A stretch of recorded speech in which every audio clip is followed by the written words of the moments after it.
Hello, and welcome back to Critical Reactions, your host, Bryan. Today we are looking at our next band in this J Metal week. This one is Unlucky Morpheus, and the song is called Cadaver Revadac, which is Revadac is obviously cadaver backwards.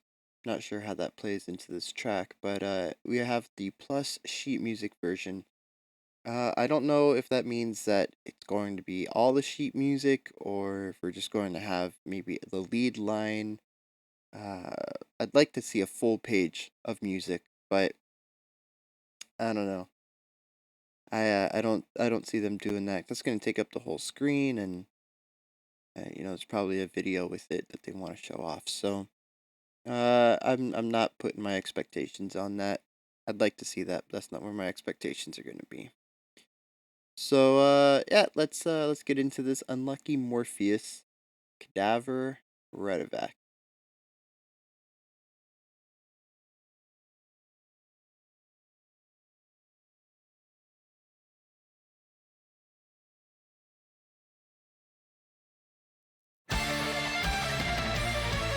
Dang, just coming in hard.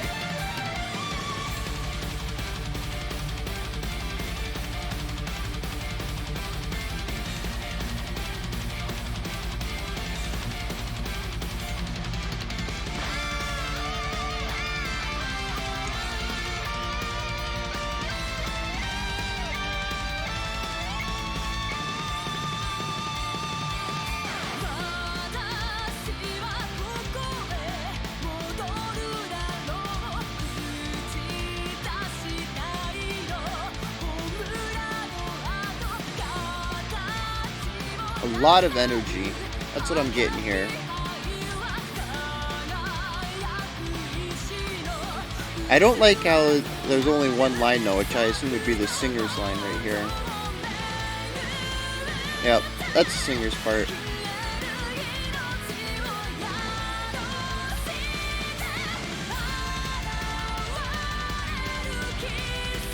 A lot of really impressive work going on. It's interesting how the drummer is playing 16th, 32nd notes, and everybody else is holding out longer power chords, or for the violin, just holding out single notes or whatever. But they're very different. See, this fits. Everybody's playing quick notes here. But with the chorus, I think that was the chorus, we had the drummer playing real fast. Everybody else was playing longer notes.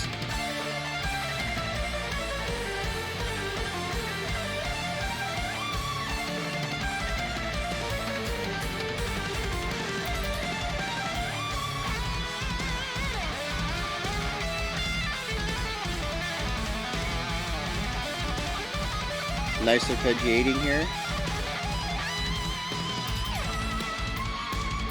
Had a lot of an Yngwie Malmsteen feel to it. I don't know if they were directly inspired by him or if they just incorporate a lot of classical music like he does. Either one could be possible, but there's definitely a classical feel to a lot of the chord progressions and note distances.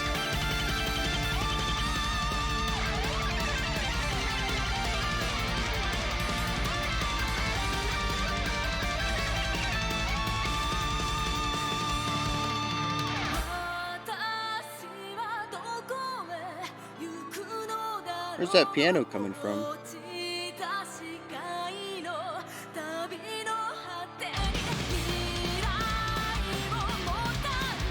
Alright, we're back to this bit.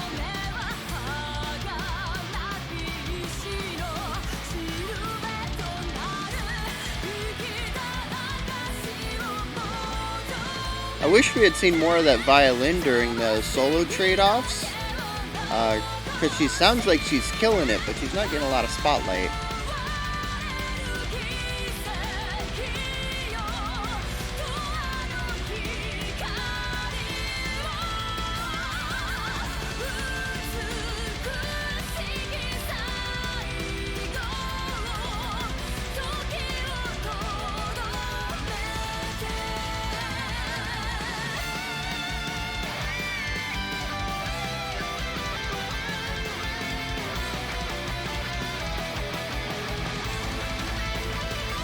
Nice use of a pedal note for that one bar. Just kind of playing other notes and jumping back to it.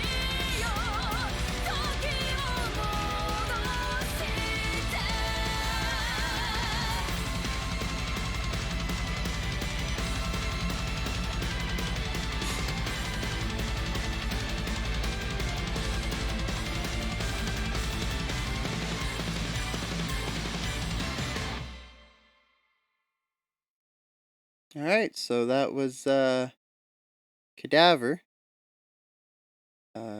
Is that the end of the...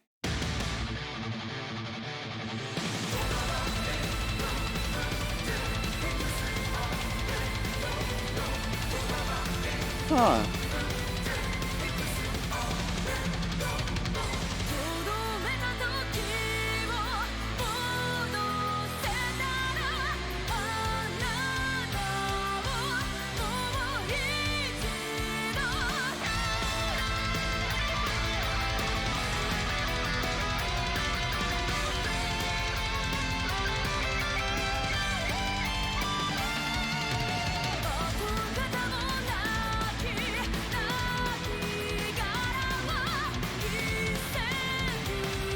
Alright.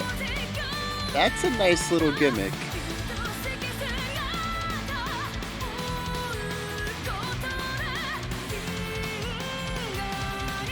Now the video is obviously being played in reverse, but the actual playing seems to be live. Well, you know, playing forward, just reading the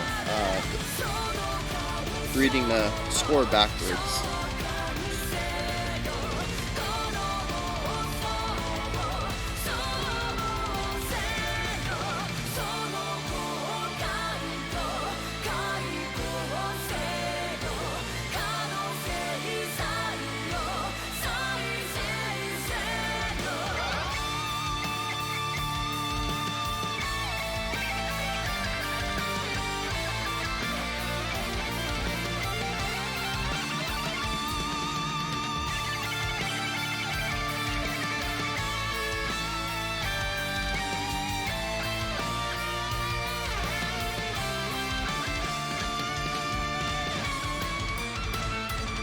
I guess I got my wish for more of that violin. Never really thought it'd be this way, but I'll take it.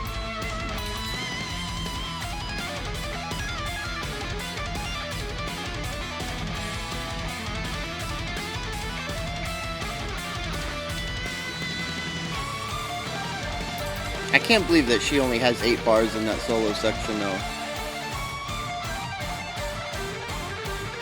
I mean, she's part of this little group run, but she needs more spotlight. She does.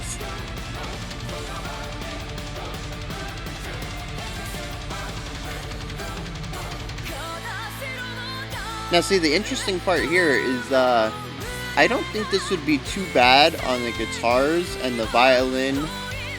The drums would be weird, I think.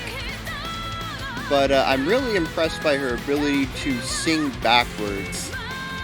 I don't know if she is actually singing backwards, syllabically, or words. I mean, I don't understand the language, so more or less it sounds the same to me. But I know that Japanese is very heavy on syllables. Well, that's kind of redundant. Every language is pretty much built on syllables. But,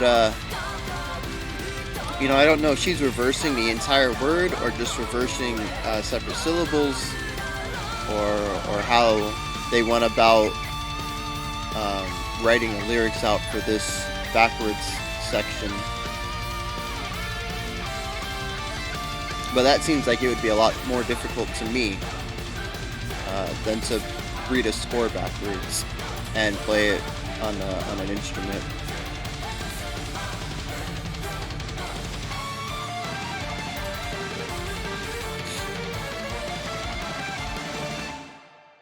You know, I said they came in real hard, but they also went out real hard. Yeah? So yeah, I'm going to assume that that is the end of video there. All right, so that caught me off guard. That was impressive. There's good musicianship there. Everybody just tearing it up on their instruments. Real strong power song. There were a couple of slower bits, but for the most part, the song was high energy, high impact. Kind of a let's go, let's get this done. Uh, and uh, and they all played beautifully. You know, there's lots of really difficult runs in that. 30-second notes. The drummer was playing fast the whole time. Even when everybody else got a break during the chorus just to kind of hold some notes out, the drummer's just going into it real fast notes. Got the double bass going. Uh, the singing had some nice range to it, but I'd like to see a wider range of singing from her. I think that song was very safe, is very comfortable, well within her vocal range. Um, I'd like to see if she could do better than that. Not saying that that was a bad performance. It just wasn't a song that demonstrates her capabilities.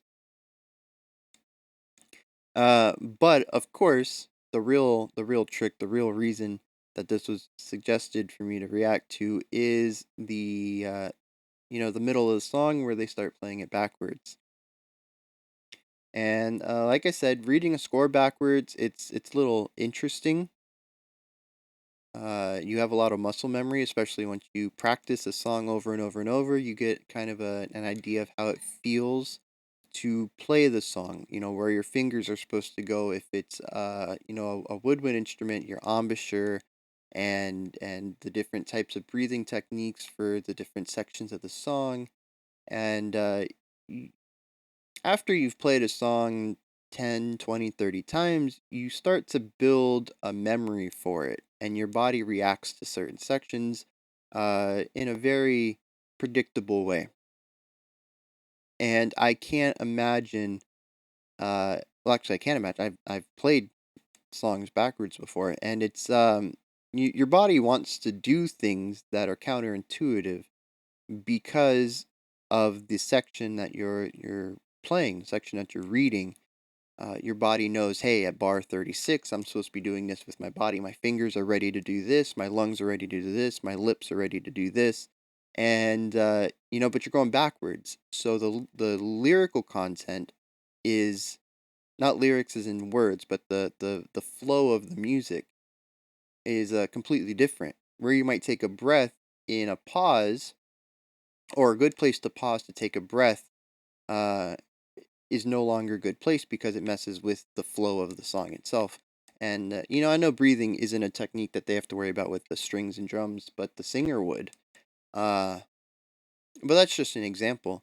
Uh, that your body is going to want to do things at certain parts, even though you're not playing the same song. You're still playing the same song in a sense, and your body's going to want to do that. So it takes a lot of practice and dedication to be able to play a song perfectly like this forwards and backwards. And but then on top of that, having to sing it back, you're not just playing the notes backwards. You're not just you using your vocal cords to hit those notes. You're also singing words. And languages are designed to be spoken forwards. Languages sound weird backwards.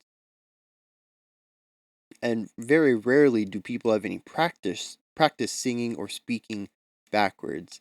So that's just another layer of complication on top of this. The fact that they chose to actually play the song backwards and to sing it backwards rather than to just take the track and do a reverse effect on it is impressive by itself.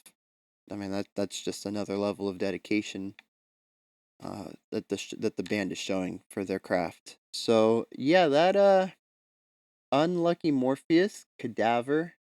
That song has made impression on me. The band has made an impression on me. I'm sure this is more of a one-off thing. I doubt all of their songs have this reverse thing going on in it, but it shows a level of musicianship that that's definitely left an impression on me. I will be checking them out and see what other kind of creative things they they're dealing with their music.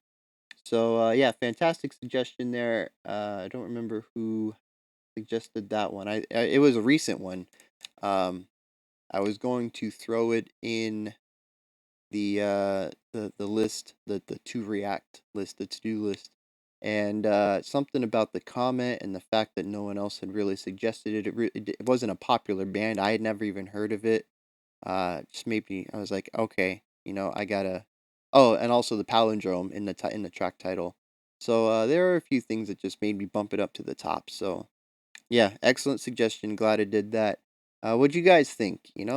Uh, is this something that Unlucky Morpheus does often? Was this a one-off thing?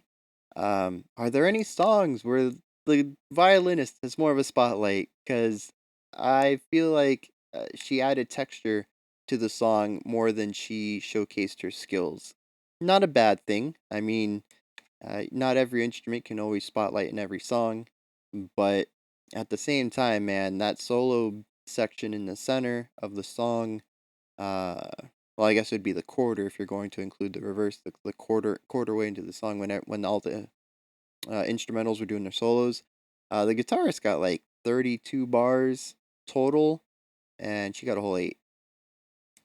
So yeah, need more of that. And while you're down in the comments, like, subscribe, hit the smash bell button.